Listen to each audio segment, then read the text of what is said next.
ଲା ଲା ଲା ଲା ଲା ଲା ଲା ଲା ଲା ଲା ଲା ଲା।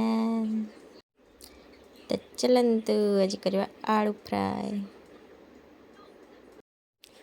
ଗରମ ତେଲରେ କାଟିକି ରଖିଥିବା ପିଆଜକୁ ଛଙ୍ଗ ଛଙ୍ଗ କରିକି ଭାଜିଦେବା। ତାପରେ କିଛି ଗୁଣ୍ଡ ପକାଇଦେବା।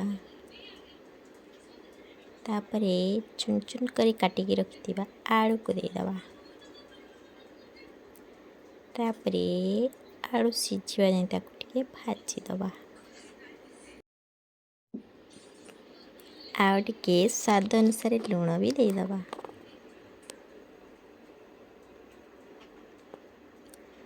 ତାପରେ କିଛି ସମୟ ପରେ ରେଡ଼ି ହେଇଯିବ ଆମର ଆଳୁ ଭଜା। ୟାକୁ ଆମେ ପଖାଳ ସହିତ ବି ଖାଇପାରିବା, ଆଉ ଭାତ ସହିତ ବି।